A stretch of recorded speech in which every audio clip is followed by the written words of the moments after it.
est éternel, au nom de Jésus-Christ. Amen. Oui, bonsoir. Nous allons partager. Nous ne passons pas à fortifier nos bien-aimés, à encourager nos bien-aimés avec qui nous prions premièrement ici. Et la meilleure doit être, c'est la présence de Dieu. N'oublions pas, nous ne laissons pas à les faire, nous ne laissons pas à évangéliser, à inviter notre famille que nous connaissons, qui n'ont plus l'endroit de prier, qui ont été ici. Dites-leur, venez voir, venez rencontrer mon Jésus, là où j'ai pris, et Dieu nous bénira. Nous allons partager Matthieu 20. Matthieu chapitre 20, verset 30.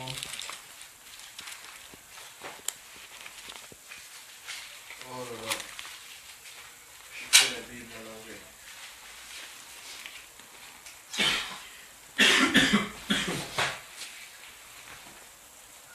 Matthieu 20.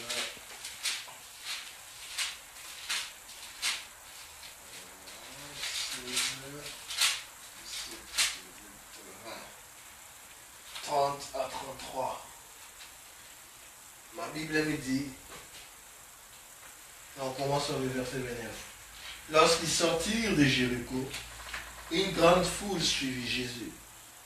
Des aveugles qui étaient assis au bord du chemin attendirent que Jésus passait. Ils se mirent alors à crier, Maître, fils de David, aie pitié de nous. La foule leur faisait des reproches pour qu'ils se taisent, mais ils criaient encore plus fort. Maître, fils de David, aie pitié de nous.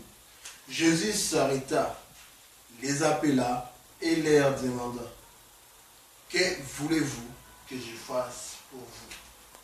Il répondit, Maître, fais que nos yeux puissent voir. Amen. Amen. Voilà l'histoire de Jésus et des aveugles. La Bible nous dit dans cette histoire, Jésus sortit de Jéricho. Il revenait de Jéricho, il venait de Jéricho, là où il était allé faire son ministère, faire la mission que le Père l'avait donnée. Jésus quittait. En sortant, une grande foule les suivait. Partout où Jésus passait, il y avait toujours une foule qui les suivait. Et vers le chemin de Jésus, avec la foule, il y avait des aveugles qui étaient assis au bord de la route. Des personnes qui ne voient pas, mais bien sûr qui attendent. La Bible nous dit la foi vient de ce qu'on attend. Ils avaient déjà écouté parler de Jésus. Entre parenthèses, comment ton frère, ta sœur, ton ami peut écouter parler de Jésus si toi et moi, nous ne parlons pas de ce Jésus, nous ne parlons pas de ce qu'il fait pour nous. La Bible nous dit ils ont attendu que Jésus passait. Comme ils avaient déjà leur foi, avant même de voir Jésus, ils sont mis à crier, Jésus, fils de David, aie pitié de nous. Jésus, fils de David, aie pitié de nous. Mais les gens qui venaient avec Jésus, la foule qui passait avec Jésus, leur faisait des reproches. Arrêtez, ne criez pas. Le maître est en train de passer. Il ne va pas s'arrêter. Il a une mission il part quelque part. Mais ils ne se sont pas laissés faire. Ils ont continué à crier encore plus fort, la Bible nous dit. Jésus, fils de David, aie pitié de nous. Et Jésus s'arrêta, les regarda, appela, regarda et demanda, qu'est-ce que vous voulez que moi je fasse pour vous? Et ces deux aveugles ont dit clairement, Maître, faites que nos yeux s'ouvrent, faites que nous puissions voir. Ce soir, Dieu nous dit, est-ce que tu as une idée claire de ta vie? Est-ce que tu as une idée claire de ce que tu veux? Quand tu marches, est-ce que tu as une idée claire de ce que tu veux? Si aujourd'hui Jésus descendait, il te voit et te demande, frère Guénon, que veux-tu? Tu diras quoi?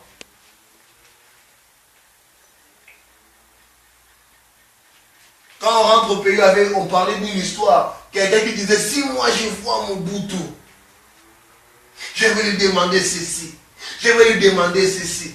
Et mon boutou avait écouté. Et ce jour-là, mon boutou est venu expressement dans cette ville-là pour voir ces messieurs. Et mon boutou se présente.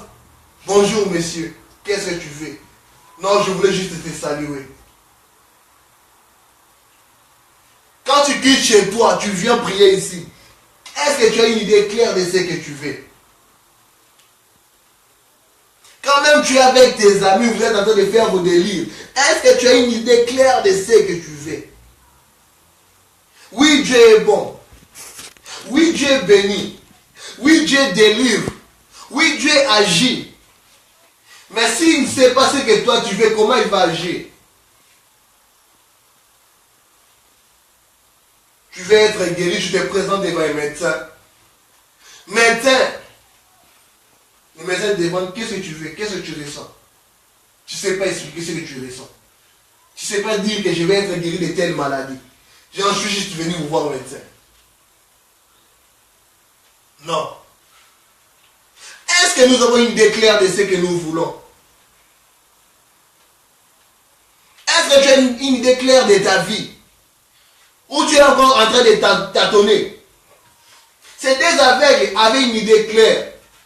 Je crois que quand ils se mettaient chaque jour là-bas, les deux, quand ils demandaient leur aumône, ils se disaient, nous avons entendu parler d'un homme qui guérit des aveugles. Nous avons entendu qu'il a guéri un homme qui se mettait sur le bord, qui s'appelait Bartimée, qui était aveugle. Oui, les jours où nous allons rencontrer cet homme, nous allons juste demander que nos yeux voient.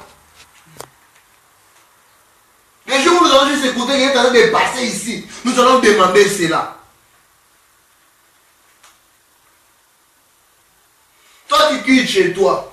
Quelqu'un t'amène là où tu retrouves que tu te retrouves, tu dis que ici je vois que Dieu est là. Mais la personne ne vient plus, toi tu te dis non, moi je ne vais plus venir. Non. Ce que je ne savais pas, c'est que tu étais allé faire chercher. Est-ce que tu as trouvé ce que tu voulais pour abandonner? Ces hommes, la Bible nous dit, on leur reproche, arrêtez de crier. Hein? Une personne qui a une idée claire de ce qu'il veut, quand on lui interdit de faire ce qu'il peut amener dans sa destinée, il va crier encore plus fort.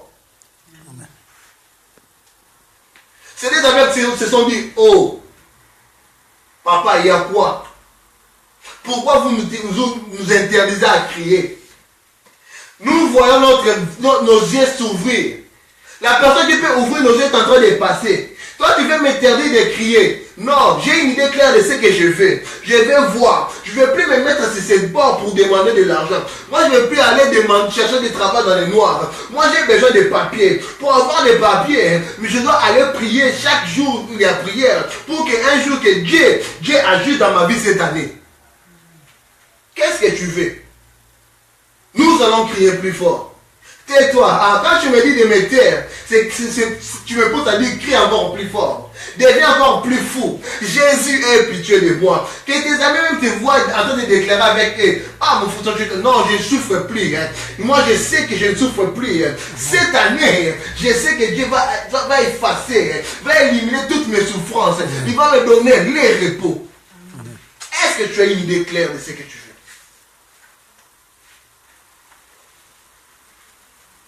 Que les gens viennent ou pas, que nous restons seuls. Nous savons que Dieu nous a dit, faites ce que les autres ne font pas. Changez le monde pour Christ. Et je crois à cette vision que Dieu avait donnée à notre Père. Là où je me retrouve, je vais toujours commencer à une série de prières. Que je sois seul.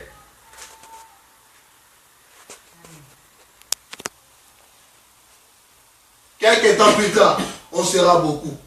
J'ai une idée claire, je sais que je vais diriger des églises. Moi, je vais implanter des églises qui ne seront pas des petites églises. Que la première soit une église de moi-même, ce n'est pas important. Mais la deuxième, ça ne sera pas une église de moi-même. J'ai une idée claire de ce que je fais. Mais est-ce que toi, tu as une idée claire? Ou tu pars juste là pour partir, parce que les gens t'amènent? Comme la foule. La foule qui partait avec Jésus. Je crois que dans cette foule, il y avait des gens qui étaient malades. Il y avait des gens qui avaient des problèmes, mais qui n'ont pas reçu de guérison. Pourquoi? Ils n'avaient pas une idée claire. Pour eux, quand Jésus passait, il ne veut pas les toucher. Jésus avait une destinée. C'est ça. Pour lui, c'était ça. La femme qui avait le père de sang. Jésus partait chez une autre personne. Mais lui, il a su arrêter Jésus. Parce qu'il avait déjà une idée claire. Si je peux seulement toucher, j'irai prier ce soir. C'est mercredi, je pars à prier. Je suis libre, je ne travaille pas, j'irai à la prière. Je sais que Dieu va agir. Tu pries et Dieu n'agit pas, tu sens rien. Tu te dis, je sens rien. Mais vendredi, je serai encore. Je sais qu'il va faire. C'est ça l'idée claire. Oui, je suis combattu, oui. On m'a dit de me taire, oui. Vous me disiez de me taire. Non, moi je ne vais pas me taire. Je vais continuer à crier. Jusqu'à ce que Jésus entend. Il y avait la foule. Il y avait des bruits partout. Mais Jésus a dit, écoutez. Là où on appelle Jésus, avec des cris de détresse, il descend toujours pour agir. Il descend toujours pour sauver. N'arrête pas de crier.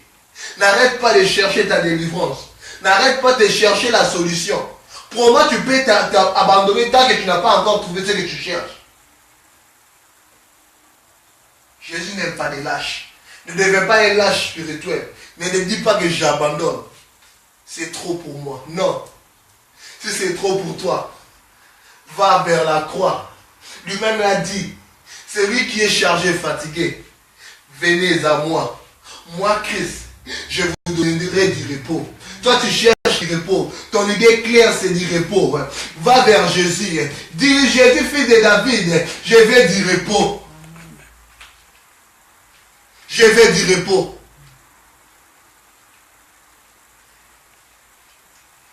Nous évangélisons, nous appelons les gens. Ils viennent, ils partent. Nous allons continuer à appeler les gens. Nous allons continuer à rappeler même ceux qui partent. Nous allons continuer à chercher encore d'autres personnes. Jusqu'à ce que nous quitterons ici. C'est ça l'idée claire. L'idée claire n'est pas qu'on reste seulement ici. Non. L'idée claire qu'on quitte ici un jour. Qu'on devient une église implantée complètement à Compiègne. Même après moi. Que les gens restent. C'est ça l'idée claire. Mais beaucoup nous venons à Christ. Beaucoup nous partons prier. On part à la prière. Mais juste par aventure. Parce que nos amis partent à la prière. Parce que c'est maintenant à la mode. Si tu ne pars pas à la prière, on va te qualifier de sorcière. Si tu ne pars pas à la prière, on va te qualifier de toutes sortes de noms. Non. Pars chercher Christ. Parce que tu veux quelque chose. Parce que tu veux la vie éternelle.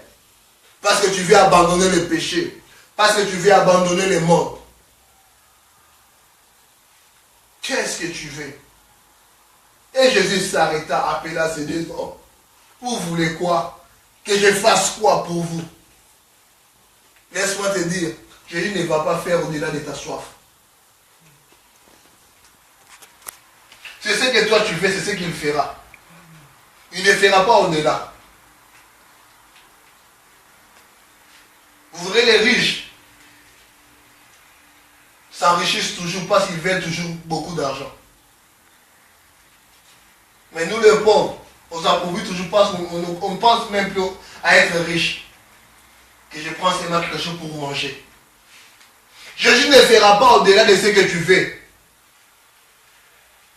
Toi tu veux de l'eau, tu t'attends que je te donne du sucré.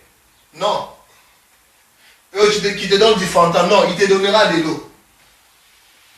Et quand il donnera les Fanta, alors tu ne dis pas que Jésus est méchant. Non. L'autre savait qu'il voulait les Fanta. C'est toi qui voulais de l'eau. Contente-toi de l'eau que tu as. Maître, on veut voir. Je crois que les gens qui étaient tout autour de Jésus se disent, et ici je savais. Moi j'ai quitté avec Jésus Jéricho. Nous avons marché, j'ai boité. J'ai laissé même ma mère malade. J'ai laissé mon mari en train de souffrir. Mon enfant est mort. Si je savais, Jésus est méchant. Comment il ne m'a pas vu? C'est ce qui se passe à l'église. Comment cet homme est juste venu aujourd'hui? Il est béni. Comment cet homme il est béni? Son fils, ses finances se sont ouvertes. Comment ça? Mais cet homme a compris, moi je veux de l'argent, je donne de l'argent. Moi je veux de l'onction, je prie. Moi je veux des âmes, j'évangélise. Moi je veux les papiers, je veux les travail, je mets la foi. Mais toi tu étais là depuis que tu étais là. Hey, l'église n'a biso. Madame Dako n'a biso. Comme ça musique. Donc l'église c'est. On part à l'église, on part à l'église. On part à l'église pour faire quoi? Tu pars faire quoi? Tu pars faire quoi? Jésus est méchant. Ah, dans cette église, il n'y a pas d'onction. Moi, depuis que je suis là avec mes problèmes, est-ce que quand tu étais venu avec des problèmes, est-ce que tu avais dit que je te donne, moi je viens te donner mes problèmes? Voilà même tes langages. J'ai mes problèmes. Toi, chrétien, tu as encore des problèmes. Tu es combattu, oui. Mais ce n'est pas toi qui combats. Il faut déclarer d'autres choses. Ce que tu fais, moi j'ai mes problèmes. Depuis que je viens, tu as toujours des problèmes. Et l'autre qui était venu, Seigneur, moi j'ai des problèmes. Mais je te donne maintenant mes problèmes. Donne-moi les repos. Et quand il aura du repos, tu commences à jalouser l'autre. Non, ce n'est pas de sa faute. C'est toi qui n'avais pas une idée claire de ce que tu voulais. C'est toi. C'est moi. On n'avait pas une idée claire de ce qu'on voulait. Nous savons que ce qu'on fait est contre Jésus, mais on continue à le faire. On n'a même pas cette douleur dans notre cœur pour dire que ce que j'ai fait est mal. Non. Tu te dis non. Comme tout le monde le font, moi je le fais. Comme les chrétiens le font. Non. Si les chrétiens le font, toi tu ne peux pas le faire parce que les autres le font. Tu as une idée claire de ce que tu fais. Est-ce que nous avons cette idée claire? Et la Bible dit au verset 34, mais Jésus ait pitié de ces gens. Il pria pour eux. Et ils ont vu. Et ils ont vu. Ils ont vu pourquoi? Non parce que Jésus l'a voulu le faire. Jésus passé. Ils ont vu parce qu'ils avaient une idée claire. Et ils ont vu parce qu'ils n'ont pas cessé à l'oppression des autres. Ils ont vu parce qu'ils ont eu la foi. Ils ont vu parce qu'ils savaient que le jour où ils vont alors rencontrer Jésus, nous allons lui demander, Seigneur, ouvre nos yeux. Que Dieu nous bénisse.